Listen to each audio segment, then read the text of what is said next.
Cut open a jackfruit for the first time and I learned a lot, to say the least. So I'm gonna do a little cutting a jackfruit do's and don'ts. Texture is really slimy and smooth and it holds the seed in the middle here. The first do's and don'ts are gonna be about the setup.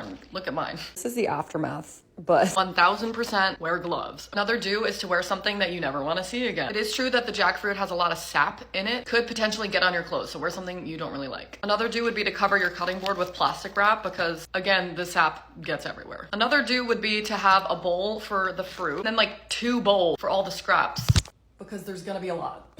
Another do is to get one of your sharpest knives because it's really hard to cut. This is a very important do, any type of oil really. And you need to oil up your knife before you start cutting. Don't buy your jackfruit and then wait a full week before you open it because it will get moldy. I was constantly checking TikTok being like, how do you know when your jackfruit's ripe? And it said that it would be super soft and easy to like, if you went like this, it would open immediately. I feel like that's only the case when it's like right off the tree. When you buy it from Whole Foods, like it's not gonna get that soft. Waiting will only make it worse. It's better to open an unripe fruit than to open a moldy fruit. And that's what I did. And now I cannot eat any of the fruit. Don't have any distractions around you because if you're anything like me and you get overstimulated, you're screwed. This whole process is incredibly overstimulating. You're cutting open a 12-pound fruit. I found it super peaceful because nobody was around me. I'm doing this in the morning. I have the AC on. Now moving on to do's and don'ts while you're actually cutting into the fruit. Do cut it the long way. If you want to see how I did it, you can watch my cutting video. This way is a lot easier because you're able to cut out the middle sap part a lot easier. Do keep cutting because there's fruit in places you didn't even think there would be. I actually felt like Dora the Explorer. I was literally on the first half and I kept cutting. There was more fruit under each freaking layer. If you think you found all the fruit, you didn't.